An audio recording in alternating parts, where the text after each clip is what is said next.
નમસ્કાર, આપ જોઈ રહ્યા છો મંતવ્ય ન્યૂઝ અને ગુજરાત એટ 7 સાથે હું છું આપની સાથે નંદની। સમાચારોની શરૂઆત કરીશું। જેમાં બનાસકાંઠા જિલ્લામાં ભારે વરસાદના કારણે સમગ્ર વિસ્તાર જળમગ્ન બન્યો હોય તેવી સ્થિતિ સર્જાઈ છે। સુઈગામના ગામડા હોય કે વાવના ગામ ચારે બાજુ મેઘતાંડવ થયો હતો, જેથી જ્યાં સુધી નજર પહોંચે ત્યાં સુધી પાણી જ જોવા મળે છે। આખો વિસ્તાર દરિયો બની ગયો હોવાથી તમામ રસ્તાઓ બંધ કરવામાં આવ્યા છે। સરહદી સુઈગામ અને વાવના અનેક વિસ્તારમાં આજે પણ રસ્તા પર જળબંબાકારની સ્થિતિ છે। તળાવ ગામનો હાઈવે 20 કરતા વધુ ગામની અવરજવરનો રસ્તો છે અને એ જ રસ્તામાં પાણી ભરાતા નાના મોટા વાહનો ચાલી શકે એમ નથી, તો લોકો કઈ રીતે ચાલી શકતા હશે એ મોટો સવાલ છે। અનેક ઘરમાં હજુ પાણી ભરાયેલા છે, ત્યારે આ વિસ્તારની સ્થિતિ 5 દિવસ બાદ પણ કફોડી છે। આ તો સાહેબ 50-60 ગામોનો રસ્તો છે અને નિકાલ તો સાહેબ થાય તો બાઈક હેડે નકર નાના સાધન તો હેડી કેમ જ નથી। અને આ બધા ઘરમાં બેઠા એ તો સાહેબ ખાઈશું અત્યારે નથી। ક્ષેત્રમાં બધી રીતે પાણી પડ્યું છે, આખા ક્ષેત્રમાં ગામમાં પાણી અને ઢોર તો અમુક તો મોય હલવાના છે સાહેબ, મરી ગયા એમાં કેટલાય નાના ઢોકળા મરી ગયા છે। પછી આ બધા ગામોને આ વસ્તીને ખાવું શું અને કોઈ મોટા મોટા સાહેબ કોઈ આવે જ નહીં ટડેની અંદર।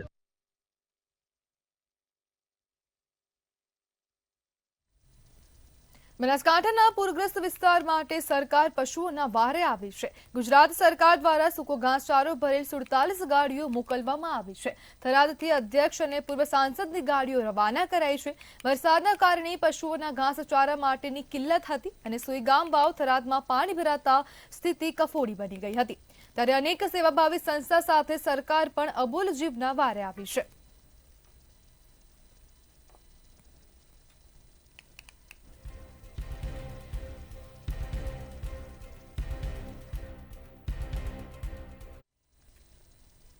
બનાસકાંઠામાં ભારતીય કિસાન સંઘ દ્વારા વિવિધ પ્રશ્નોને લઈ કલેક્ટરને આવેદનપત્ર આપવામાં આવ્યું હતું। ભારે વરસાદના પગલે અસરગ્રસ્ત ખેડૂતો અને પૂરમાં થયેલ પશુ મૃત્યુમાં સહાય ચૂકવવા અંગે માંગ કરાઈ હતી, તેમજ ખેમાણા ટોલ નાકા ખાતે ખેડૂતોને થતી હેરાનગતિ મામલે ઝડપી નિરાકરણ લાવવા કલેક્ટરને રજૂઆત કરાઈ।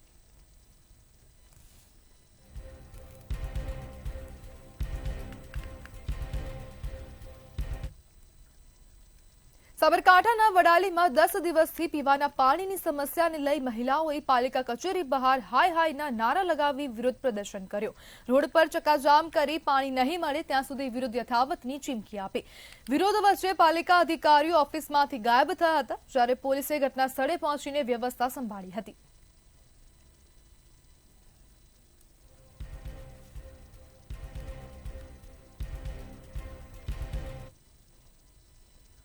અમદાવાદ શહેરના રામોલમાં લૂંટ અને અપહરણનો મામલો સામે આવ્યો હતો, ત્યારે આ મામલે રામોલ પોલીસે 6 આરોપીઓની ધરપકડ કરી હતી। 25 લાખ રોકડા, સોના ચાંદીના દાગીના સહિત 53 લાખનો મુદ્દામાલ કબજે કર્યો હતો। સમગ્ર કેસની તપાસ અમદાવાદ ક્રાઇમ બ્રાન્ચને સોંપાઈ।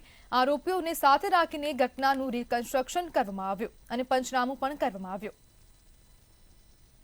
સ્ટેશન વિસ્તારની અંદર જે તારીખ 9/9/2025ના રોજ લૂંટનો બનાવ બનેલો, એના મુખ્ય આરોપી સંગ્રામસિંહ તેમજ એમની સાથેના જે આરોપી છે તે તમામ આરોપીઓ હાલ પોલીસ કસ્ટડીમાં છે અને એ પોલીસ કસ્ટડી દરમિયાન અમે તપાસના કામે તપાસ કરતા હતા। એ દરમિયાન અમને ગુનાવાળી જગ્યા જે છે એનું રિકન્સ્ટ્રક્શન અમે પંચનામું કરી રહેલા છે, સાથે પંચો રાખી અને આજરોજ જગ્યા ઉપર આવેલા છે। અમદાવાદના ખોખરા વિસ્તારમાં વૃદ્ધ મહિલાની હત્યાની ઘટના સામે આવી છે, જેમાં 95 વર્ષીય ધનીબેનના મૃતદેહ પર અમુક નિશાન જોવા મળ્યા હતા। મૃતદેહને પોસ્ટમોર્ટમ અર્થે હોસ્પિટલ ખસેડવામાં આવ્યો હતો, ત્યારે સમગ્ર મામલે પોલીસે હત્યાનો ગુનો નોંધીને વધુ તપાસ હાથ ધરી। ખોખરા પોલીસ સ્ટેશન વિસ્તારમાં હરિપુરા ખાતે એક ધનીબેન વાઘેલા છે, એમની ડેડ બોડી મળેલી હતી, જેનું આધારે જેમના ગળાના ભાગે નિશાન જોવા મળતા શંકાના આધારે એમનું પેનલ દ્વારા પોસ્ટમોર્ટમ કરવામાં આવ્યું હતું।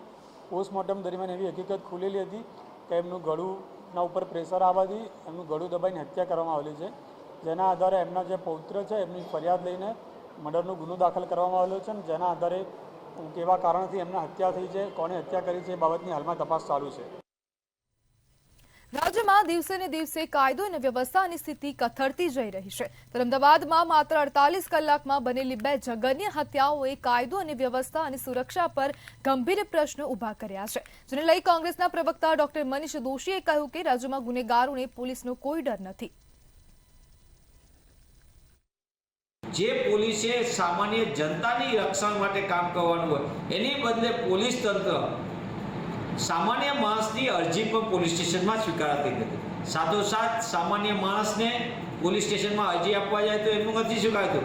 પણ જે અસામાજિક તત્વો મન ફાવે તે રીતે ગુંડાગીરી આચરે એ તો દેખાય છે કે ગુજરાતમાં કાયદો વ્યવસ્થાની સતત સ્થિતિ કથળતી જાય છે અને જનતાને આ ભાજપ સરકારે રામ ભરોસે મૂકી દીધી છે. તેવા સંજોગોમાં કોંગ્રેસ પક્ષ તરીકે અમારી માંગ છે કે વિપક્ષ અને પોતાના પક્ષના લોકોની જાસૂસીમાં પોલીસ તંત્રને કામે લગાવવાના બદલે પોલીસને અસામાજિક તત્વો અને ગુંડાગીરીને નાથવા માટે કામે લગાડે તો ગુજરાત સલામત બનશે. ગાંધીનગરમાં આવેલ રાંધેજા ખાતે સાબરમતી કન્યા છાત્રાલય વિવાદમાં આવી છે. અહીંયા ગઈકાલે રાત્રે 3 વિદ્યાર્થીનીઓ હોસ્ટેલની વોર્ડરના માનસિક ત્રાસના કારણે સુસાઇડ નોટ લખીને હોસ્ટેલનું વરંડો શોધીને ભાગી છૂટી હતી. વિદ્યાર્થીનીઓ ભાગીને પોતાના ઘરે પહોંચી વિદ્યાર્થીનીઓનો આક્ષેપ કર્યો છે કે હોસ્ટેલમાં તેમની પાસે કચરા પોતું, શાકભાજી કાપવાનું તેમજ ટોયલેટ બાથરૂમ સાફ કરાવવાનું કામકાજ કરાવવામાં આવતું હતું તેમજ માનસિક ત્રાસ પણ ગુજારવામાં આવતો હતો. ત્યારે વિદ્યાર્થીનીઓએ આ માનસિક ત્રાસના કારણે વિદ્યાર્થીઓ હોસ્ટેલનો વરંડો કૂદીને ભાગી હતી.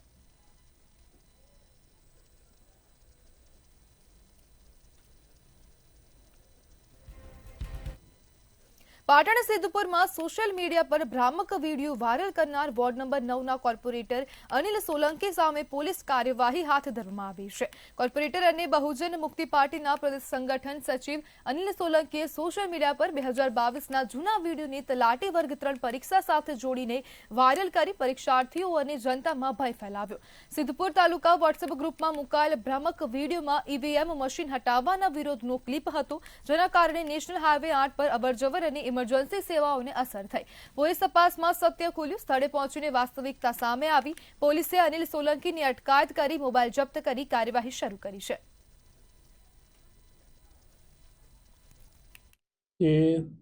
અનિલ કુમાર સોલંકી એવું કહેલું કે હું બહુજન મુક્તિ મોરચાનો પ્રદેશ સંગઠનનો સચિવ છું અને પાર્ટીમાં મારી કામગીરી સક્રિય રહે અને મારું કામ સારું દેખાય અને એક કાર્યકર તરીકે મારી સારી છબી ઉપસ્થિત થાય અને મારી કામગીરીની બહોળી નોંધ લેવાય એના માટે મેં આજરોજ 12:53 વાગે મેં આ વિડીયો મૂકેલ છે. પાટણના હારીજમાં મહેસાણા દૂધસાગર ડેરી સામે વિરોધનો વંટોળ જોવા મળ્યો છે. હારીજ, સમી અને શંખેશ્વરના પશુપાલકોએ દૂધસાગર ડેરીના અપૂરતા ભાવ અને સાગર દાણમાં ભેળસેળના મુદ્દે હારીજમાં સંમેલન યોજ્યું હતું. સંમેલન દરમિયાન ડેરીના સમર્થકો અને પશુપાલકો વચ્ચે ગેટ પર ઉગ્ર બોલાચાલી અને હોબાળો થયો, જેમાં ડેરીના મંત્રીઓ અને પ્રમુખોને રોકવામાં આવ્યા. પશુપાલકોએ દૂધના ભાવમાં વધારો અને સાગર દાણની ગુણવત્તા સુધારવાની માંગણી કરી. સંમેલન બાદ મોટી સંખ્યામાં પશુપાલકોએ રેલી યોજી હાઈવે પર દૂધનો અભિષેક કરી વિરોધ નોંધાવ્યો હતો અને મામલતદારને આવેદનપત્ર સુપરત કર્યું. આ શાસન બદલાતા અમને કોઈ પણ નુકસાન ભારતો હું નથી અને અમને ભાવ કોઈ દી ઘટતા નથી, વધે છે અને ભાવ વધારો દરેક વર્ષે વધે છે પણ ઘટતો નથી. પહેલાં તો શિયાળે દૂધ બંધ થાય, ભાવ ઘટે, ભાવ વધે, એ માયલું અમને કંઈ દેખાતું નથી. પણ તો પબ્લિકને સંતોષ નથી એટલે ખોટા વિરોધ કરે છે. દૂધનો ભાવ નથી મળતો એ મુદ્દાને અનુરૂપ વધાર્યા હતા. સાથે કેવું પડે છે મંતવ્ય નીતિના માધ્યમથી કે જ્યારે અમારા પોતાના બાળકોને ખાવા માટે જે દૂધ રાખતા નથી એ દૂધ આજે અમારે ભેગું પડ્યું છે. બધા ગુજરાતના દૂધ સંઘોની સરખામણીમાં સાગરનો ભાવ 8.30 છે. અમારી માંગ છે કે 90 રૂપિયા પર કિલો ઘટે આપવામાં આવે. ચેરમેનના ભાવથી માણસો કાર્યક્રમ બગાડવા માટે આવ્યા હતા. પશુપાલકોએ બુલંદ અવાજ કરી અમને એથી પાછા કાઢ્યા છે. મહેસાણા જિલ્લા શિક્ષણાધિકારીને ગેરકાયદેસર ટ્યુશન ક્લાસ, ગેરકાયદેસર ડે સ્કૂલ અને ડમી સ્કૂલ બંધ કરાવવા આવેદનપત્ર આપવામાં આવ્યું છે. આ ઉપરાંત મહેસાણા ટ્યુશન ક્લાસ સંચાલકોએ અગાઉ ટ્યુશનિયા શિક્ષકોનું લિસ્ટ શિક્ષણ વિભાગને આપ્યું છે. તેની સામે તાત્કાલિક કાર્યવાહીની પણ ટ્યુશન ક્લાસ સંચાલકોએ માંગણી કરી છે. તો બીજી તરફ શિક્ષણાધિકારીએ જવાબદાર ટ્યુશનિયા શિક્ષકો અને સ્કૂલોમાં દંડનીય કાર્યવાહી ઉપરાંત માન્યતા રદ કરવા સુધીની કાર્યવાહી કરવાની હૈયાધારણા આપી છે. જેટલી સ્કૂલોના નામ આપ્યા છે, જે સ્કૂલની પ્રેમાઇસીસમાં અથવા સ્કૂલ દ્વારા સંચાલિત ક્લાસીસની અંદર વિદ્યાર્થીઓને જવા માટે દબાણ કરવામાં આવે છે. ભાવનગરની જ્ઞાન મંજરી નામની સંસ્થા છે એ અહીંયા પણ સંકળાયેલી છે. એ જ પ્રમાણે આકાશ એલન અને અન્ય ક્લાસીસો છે એના વિદ્યાર્થીઓ ડમી વિદ્યાર્થી તરીકે અન્ય સ્કૂલોમાં માત્ર હાજરી પુરાવે છે. હકીકતમાં સ્કૂલોનું કામ છે એ ભણાવવાનું, પણ સ્કૂલો ભણાવતી નથી ને માત્ર હાજરી પૂરે છે, એવી પણ અમને ફરિયાદો મળેલી છે. અને ખાસ જે ધોરણ 10ની અંદર ઇન્ટરનલ માર્ક્સ છે એ વિદ્યાર્થીઓને ના મળે એના માટે બ્લેકમેલિંગ કરવામાં આવે છે અને શિક્ષકો દ્વારા ટ્યુશન માટે બ્લેકમેલિંગ કરવામાં આવે છે. અને જે વિદ્યાર્થીઓ એમ કે શિક્ષકો એમની સાથે આ રીતે એમ કે પોતાના કોઈ ક્લાસીસ હોય એમાં જતા હોય એમને વધારે માર્ક્સ આપે, ઓછા માર્ક્સ આપે, તો આ અંતર્ગત આપણે એમને કહ્યું છે કે ભાઈ આવી જે પણ શાળાઓ હશે અથવા તો જે પણ મોટી શાળાઓ છે એ શાળાઓમાં વિદ્યાર્થીઓને આપવામાં આવેલ જે ઇન્ટરનલ માર્ક્સ છે એની રૂબરૂ ટીમ દ્વારા ચકાસણી કરી અને એમાં જો કોઈ પણ પ્રકારની અનિયમિતતા જણાશે તો આપણે એવી શાળાઓ વિરુદ્ધ જિલ્લા કક્ષાએથી એમને જે પણ આપણે દંડ કરી શકવાની જે આપણી જે નિયમ અનુસાર છે એ દંડ પણ કરીશું. અને વધારે જો અનિયમિતતા જણાશે તો માન્યતા રદ કરવા માટે આપણે બોર્ડને પણ ભલામણ કરીશું.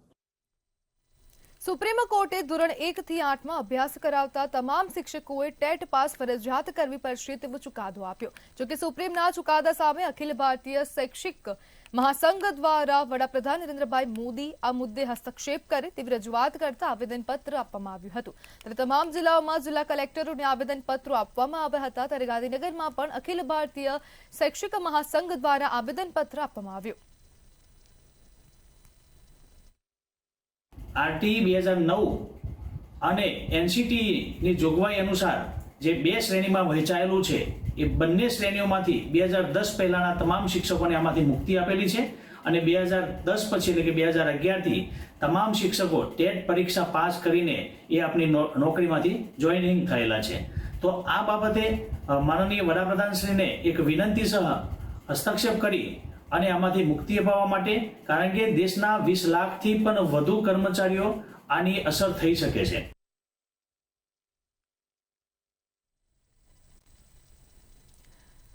ત્યારે અમદાવાદના એલિસ બ્રિજ વિસ્તારમાં આવેલી ગુજરાત કોલેજની હોસ્ટેલ જર્જરિત હાલતમાં છે. ગુજરાત કોલેજની હોસ્ટેલ જર્જરિત હોતા છેલ્લા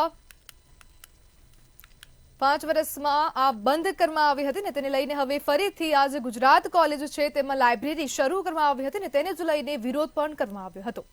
એનએસયુઆઈએ કોલેજના પ્રિન્સિપાલને આવેદનપત્ર આપ્યું હતું.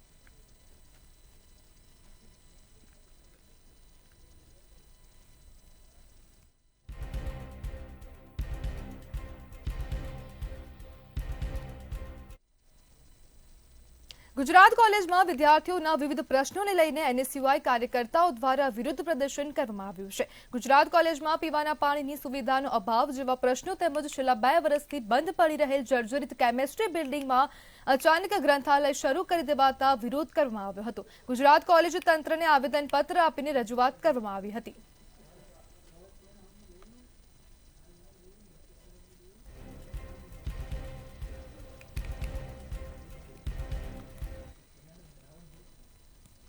અમદાવાદના ધોલેરા અમલી નજીક અકસ્માત સર્જાયાની ઘટના સામે આવી છે, જેમાં બાઇક અને કાર વચ્ચે અકસ્માત થતા બાઇક પર સવાર 2 લોકોના મોત થયા હતા તેમજ અકસ્માત બાદ કાર પણ રોડ પર પલટી ખાઈ ગઈ હતી.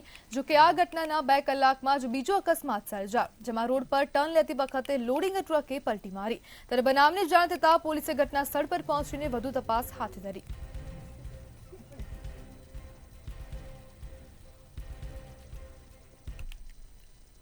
વલસાડના દરિયાકાંઠે કન્ટેનર તણાઈ આવવાનો સિલસિલો યથાવત જોવા મળી રહ્યો છે. ત્યારે ફરી એકવાર તિથલ દરિયાકાંઠે શંકાસ્પદ કન્ટેનર તણાઈ આવ્યું હતું. શંકાસ્પદ કન્ટેનર જોઈ સ્થાનિકોએ પોલીસને જાણ કરી હતી. પોલીસે ઘટના સ્થળ પર જોઈને વધુ તપાસ હાથ ધરી હતી તેમજ આ ઘટનાને લઈને તપાસ એજન્સીઓ સતર્ક છે. એ છે ને અમે લગભગ મારી સામે 7 વાગે જોયું હતું સવારે, અને ત્યાર પછી અમે છે ને સરપંચને મેસેજ આપ્યા હતા કે આ કન્ટેનર આવ્યું છે, તો ઠીક છે અને આવું કીધું. ત્યારબાદ એ બધા જે આ લોકોને સ્ટાફને જે કિરીટભાઈ ફોન કર્યા હશે, ત્યાર પછી આ બધા એલઆઈબી વાળા છે, વલસાડ વાળા પોલીસ લોકો આવ્યા. એવું મારા જાણ પ્રમાણેમાં કદાચ ઓઇલ હોવું જોઈએ, ત્યારે કોઈ કેમિકલ હોવું જોઈએ. તો એ પાણી જ્યારે નીકળશે ને ત્યારે ખબર પડશે. બનાસકાંઠા જિલ્લાની આશા વર્કર બહેનોએ ફિક્સ વેતન અને લઘુત્તમ વેતનની માંગણી સાથે આવેદનપત્ર આપ્યું હતું. જિલ્લાભરની આશા વર્કર બહેનો પોતાના વિવિધ પ્રશ્નોને લઈને કલેક્ટરને આવેદનપત્ર આપવા માટે પહોંચી હતી અને ફિક્સ વેતન, લઘુત્તમ વેતન તેમજ ઓનલાઈન કામગીરી જેવા વિવિધ પ્રશ્નોના નિરાકરણ લાવવા માટે આશા વર્કર બહેનોએ માંગ કરી હતી અને ઓનલાઈન કામગીરીનો આશા વર્કરોએ વિરોધ કર્યો હતો તેમજ માંગ નહીં સ્વીકારાય તો આગામી સમયમાં આંદોલન કરવાની ચીમકી આપી. ઓનલાઈન કામગીરીનું ફરમાન કરી દેવામાં આવ્યું તો અને પાછું એવું લખવામાં આવ્યું કે આ બહેનો જો આ કામગીરી નહીં કરે તો એમને એનું ઇન્સેન્ટિવ મળવાપાત્ર રહેશે નહીં. તો સરકારના જ્ઞાન હોવું જોઈએ કે આશા વર્કર બહેનો ઓછું ભણેલા છે, ઓનલાઈન કામગીરી ન કરી શકે અને જો એમને ઓનલાઈન કામગીરી કરાવી હોય તો પહેલા સ્માર્ટફોન આપવા પડે. સ્માર્ટફોન આપ્યા વગર એટલે ફક્ત એક સિમ કાર્ડ આપીને ઓનલાઈન કામગીરીની એમને જોહુકમી કરવી છે. બીજી વસ્તુ આશા વર્કર બહેનોને ફિક્સ વેતન અને લઘુત્તમ વેતન એની મુખ્ય માંગણી છે. મેં ઓનલાઈન કામગીરી નહીં કરી એવું પણ નથી કહ્યું. ઓનલાઈન કામગીરી જો સરકારે કરાવી હોય બહેનો પાસેથી તો એમને લઘુત્તમ વેતન કે ફિક્સ વેતન આપવું પડશે. ગુજરાતમાં વડાપ્રધાન નરેન્દ્ર મોદીના જન્મદિવસ નિમિત્તે રાજ્યમાં અલગ અલગ કાર્યક્રમોનું આયોજન કરવામાં આવ્યું છે. આરોગ્ય વિભાગ દ્વારા સ્વસ્થ નારી સશક્ત પરિવાર અભિયાન હેઠળ આગામી 17 સપ્ટેમ્બરથી 15 દિવસ સુધી સમગ્ર રાજ્યમાં 1 લાખથી વધુ મેડિકલ કેમ્પ, 10,000થી વધુ વિશેષ કેમ્પ અને બ્લડ ડોનેશન કેમ્પ યોજાશે. આરોગ્ય મંત્રી ઋષિકેશ પટેલે પત્રકાર પરિષદમાં જણાવ્યું કે દરેક જિલ્લા અને ગામમાં માનસિક બીમારી, મેદસ્વીતા, એનિમિયા જેવા સ્વસ્થ સંબંધિત રોગોના નિદાન માટે સ્ક્રીનિંગ કેમ્પ થશે જેથી આરોગ્ય સેવાઓ લોકો સુધી પહોંચશે. વહેલી તકે નિદાન અને સારવાર અને રોગ નિવારવા અને આરોગ્ય સુધારવા માટે જાગૃતિના કાર્યક્રમો પણ કરવામાં આવશે.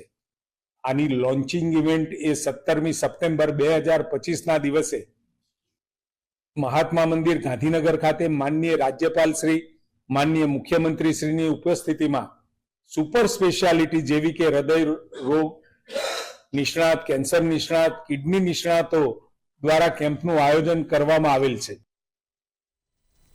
સાબરકાંઠામાં વિજયનગરના અંદ્રોખા ગામે દલીબા નર્સિંગ કોલેજ ખાતે તાલુકા કક્ષાનો 76મો વન મહોત્સવનું અભિયાન ભવ્ય રીતે આયોજન કરવામાં આવ્યું હતું. સાંસદ રમીલાબેન બારાણીની ઉપસ્થિતિ અને શિક્ષણ સંકુલના પ્રમુખ ડોક્ટર હિતેશભાઈ પટેલના વિશેષ આતિથ્યમાં આ કાર્યક્રમ યોજાયો હતો. આ સહિત આસપાસના વિસ્તારના સ્થાનિકો મોટી સંખ્યામાં જોડાયા હતા. એક પેડ માં કે નામ અંતર્ગત વૃક્ષારોપણ કાર્યક્રમ યોજાયો જેમાં જીવનમાં વૃક્ષોનું મહત્વ અને તેનું જતન કરવા અંગે માર્ગદર્શન આપવામાં આવ્યું હતું. તાલુકા કક્ષા વન મહોત્સવની ઉજવણી તારીખ 15/9/2025ના રોજ દલીબા નર્સિંગ કોલેજ અંદ્રોખા ખાતે માન્ય શ્રી રાજ્યસભા સાંસદ રમીલાબેન બારા સાહેબના અધ્યક્ષસ્થાને ઉજવવામાં આવેલ હતો, જેમાં વિજયનગર તાલુકાના અધિકારીઓ, પદાધિકારીશ્રીઓ, સ્ટાફ તથા આજુબાજુના ગામના આગેવાનો, વહાલા વિદ્યાર્થી ભાઈઓ અને બહેનો હાજર રહ્યા અને ત્યારબાદ શ્રી માન્ય રમીલાબેનના અધ્યક્ષસ્થાને વૃક્ષારોપણનો કાર્યક્રમ કરવામાં આવ્યો. વડોદરામાં ઇલેટ્સ અર્બન ઇનોવેશન એન્ડ ઇન્ફ્રાસ્ટ્રક્ચર સમિટમાં મુખ્યમંત્રી ભૂપેન્દ્ર પટેલનું સ્વાગત કરવા ઉર્મી સ્કૂલના દિવ્યાંગ બાળકોએ કર્યું હતું, જેમાં ધોરણ 10ની પ્રજ્ઞાચક્ષુ છાત્રી ગૌરી શાર્દુલે પોતાના હાથે દોરેલા મુખ્યમંત્રીના સ્કેચની ફ્રેમ આપી હતી અને પ્રભાવિત થયેલા મુખ્યમંત્રીએ ગૌરીને પૂછપરછ કરી, જ્યારે તેણે કહ્યું, સર, મારે 2 શબ્દ કહેવા છે. મુખ્યમંત્રીએ તુરંત સ્ટેજ પર માઇક અપાવીને હેતપૂર્વક સાંભળ્યું. ગૌરીએ સુગમ્ય ભારત અભિયાનની પ્રશંસા કરી હતી અને આનાથી દિવ્યાંગો માટે ઇમારતો, બસ સ્ટેન્ડ, રેલવે સ્ટેશન અને બ્રેલ લિપિ સાથે શિક્ષણ જેવી સુવિધાઓથી જીવન આસાન બન્યું છે. ગૌરીએ IAS બનવાનું સ્વપ્ન વ્યક્ત કર્યું, જેના પ્રત્યે મુખ્યમંત્રીની સાદગી નોંધાઈ હતી. 2 દિવસ પહેલા મેં ગુજરાતના CM ને મળી હતી, શ્રી ભૂપેન્દ્રભાઈ પટેલજીને, અને એ અનુભવ બહુ સારો હતો. મેં એમને વાત કરી કે જે ચેન્જીસ એમણે અમારા માટે લાયા છે એ બહુ હેલ્પફુલ છે અને બીજા જે ચેન્જીસ આવવા જોઈએ છે, એક્સેસિબિલિટી વધારે થવી જોઈએ, એ બધા મેં એમને ચેન્જીસ કીધા હતા. હા, એ કરશે, કેમ કે અમારા પહેલાને બી જે ચેન્જીસ, જે અમને વસ્તુઓ જોઈતી હતી અમને મળી છે, તો આ બી મળશે એવો મને વિશ્વાસ છે. मारे यूपीएससी आपने IAS बनવું છે. एक बच्ची ने स्केच बनाया था और एक बच्ची जो विजुअल इम्पेयर्ड है वो बच्ची तो वेलकम करने के लिए गई थी वहाँ पे, फिर उसे मौका मिला वहाँ बोलने का तो उसने एक स्पीच दी। जो डिफरेंटली एबल्ड बच्चे हैं हमारे स्कूल में, उन्हें हम दो तरीके से पढ़ाते हैं। One is integrated education, one is inclusive education. तो इंक्लूसिव एजुकेशन में जो बच्चे हैं वो नॉर्मल क्लासरूम में नॉर्मल बच्चों के साथ में पढ़ाई करते हैं, और जो इंटीग्रेटेड है उसमें डिफरेंटली एबल्ड बच्चे जिन्हें हम इंक्लूड नहीं ही कर सकते हैं, जिनका जो डिसेबिलिटी लेवल है वो इतना ज़्यादा है कि वो नॉर्मल क्लासरूम में बाकी बच्चों के साथ नहीं, उन्हें इंडिविजुअल अटेंशन की ज़रूरत है, बहुत स्पेसिफिक इंस्ट्रक्शंस की ज़रूरत है। तो उन बच्चों को अलग स्पेशल एजुकेटर्स की मदद से अलग टाइम में अलग क्लासरूम में बैठ के पढ़ाया जाता है। વડાપ્રધાન નરેન્દ્ર મોદીના જન્મદિવસ નિમિત્તે દેશભરમાં સેવા પખવાડિયાનું આયોજન થઈ રહ્યું છે, જેમાં અમદાવાદમાં 17 સપ્ટેમ્બરે ખાણીપીણી વેપારીઓ માટે અનોખો સેમિનાર યોજાશે। સ્વચ્છ ભારત, પ્લાસ્ટિક મુક્ત ભારત, અન્નનો આદર, સુપોષણ દત્તક અને ભારતીય ભોજન જેમ કે સમોસા કચોરીને પ્રોત્સાહન પર ફોકસ રહેશે। ગુજરાત ફાઉન્ડેશનના અધ્યક્ષ નરેન્દ્ર પુરોહિતે જણાવ્યું કે આગામી તહેવારોને ધ્યાનમાં રાખી સુખાકારી માટે આ કાર્યક્રમ છે। શુદ્ધ કે લીએ યુદ્ધ મંત્ર હેઠળ હોટેલ રેસ્ટોરન્ટમાં save food with clean dish sign board લગાવી ખાલી થાળી લેતા ગ્રાહકોને 10% ડિસ્કાઉન્ટ આપવાની અપીલ કરાશે। આ કાર્યક્રમમાં આરોગ્ય મંત્રીશ્રી, આરોગ્ય સચિવશ્રી અને સામાજિક આગેવાન વેપારીઓ કાર્યક્રમમાં અમે લોકોએ આમંત્રિત કર્યા છે।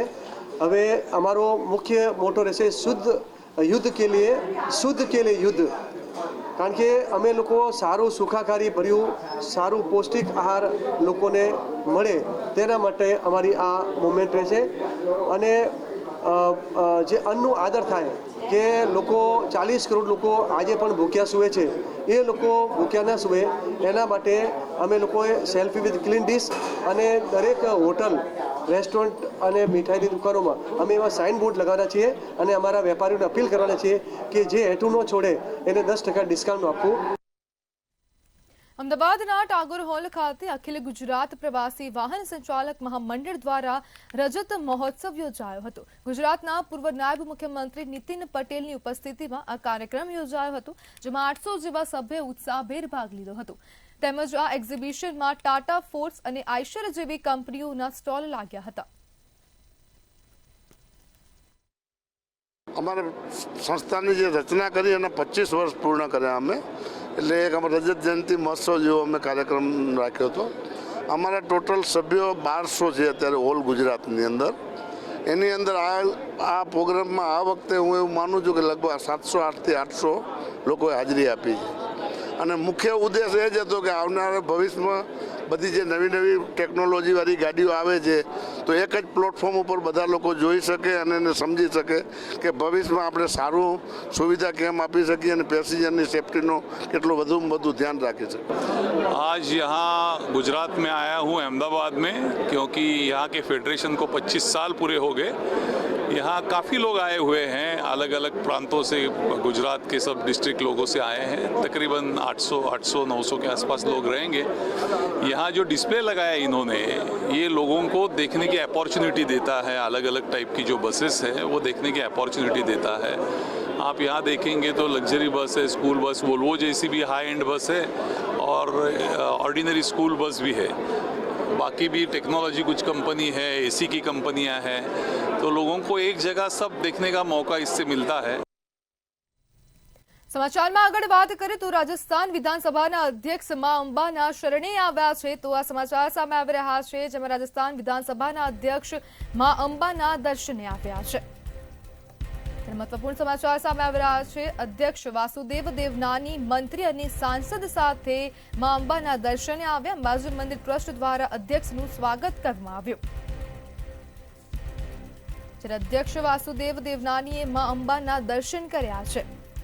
જ્યારે મહત્વપૂર્ણ સમાચાર સામે આવી રહ્યા છે। મહારાજ દ્વારા આશીર્વાદ અને ચૂંદડી આપવામાં આવી હતી। રાજસ્થાન વિધાનસભાના અધ્યક્ષ મા અંબાના દર્શને આવ્યા છે, ત્યારે અધ્યક્ષને મંત્રી અને સાંસદોની સાથે તેમને દર્શન કર્યા હતા। અધ્યક્ષ વાસુદેવ દેવનાની મા અંબાના દર્શનાર્થે આવ્યા છે।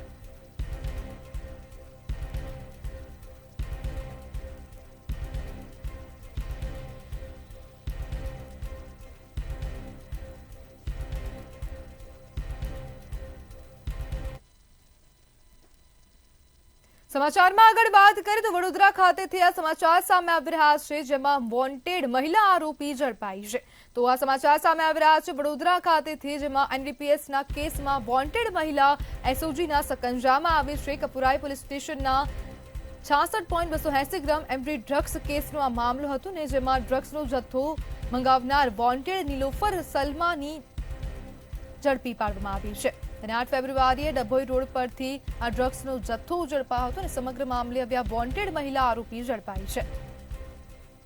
મકાનમાંથી 6.73 લાખનું એમડી ડ્રગ્સનો જથ્થો ઝડપી પાડવામાં આવ્યો હતો.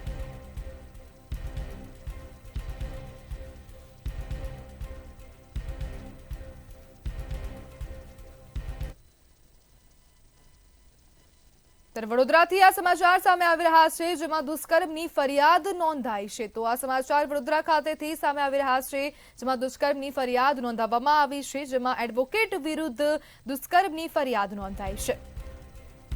વડોદરાથી આ સમાચાર સામે આવ્યા, એડવોકેટ વિરુદ્ધ દુષ્કર્મની ફરિયાદ નોંધાઈ અને આરબી દેસાઈ રોડ પર રહેતા નિકુંજ વરસાવડા વિરુદ્ધ ફરિયાદ નોંધાઈ છે.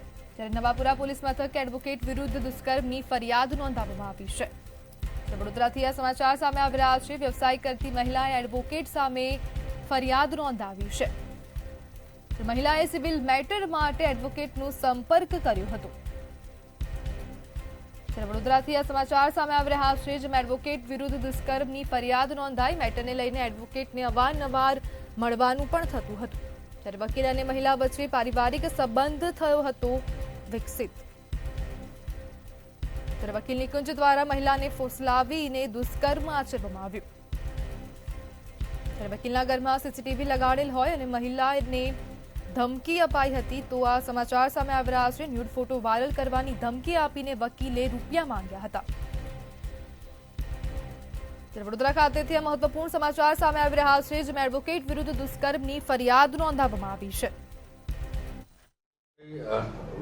સ્ટેશનમાં 12/9/2025ના જે એફઆઈઆર રજીસ્ટર છે તેમાં જે ફરિયાદી બેન છે એક વ્યવસાય ધંધો કરે છે, પોતાનો પ્રાઇવેટ વ્યવસાય કરે છે અને એમને કોઈક સિવિલ મેટર ચાલતી હતી. તો સિવિલ મેટરમાં એમને કોઈક વકીલની જરૂરિયાત હોય તેઓ આ નિકુંજ મહેન્દ્રભાઈ વરસાવડા કે જેઓ Shaktipura society RV Desai road પર રહે છે તેમના સંપર્કમાં આવેલા હતા અને 20,000ની એમની જે ફી છે રોકડીથી ચૂકવેલ હતી અને બાકીનું જે મેટર છે એનો ચુકાદો આવશે પછી ફી ચૂકવવાનું નક્કી કરેલ હતું. એટલે જૂન મહિનાની આજુબાજુ આ સંપર્કમાં આવેલ હતા અને તો ગુજરાત@7માં હાલ બસ આટલું જ. વધુ માહિતી માટે જોતા રહો મંતવ્ય ન્યૂઝ. નમસ્કાર.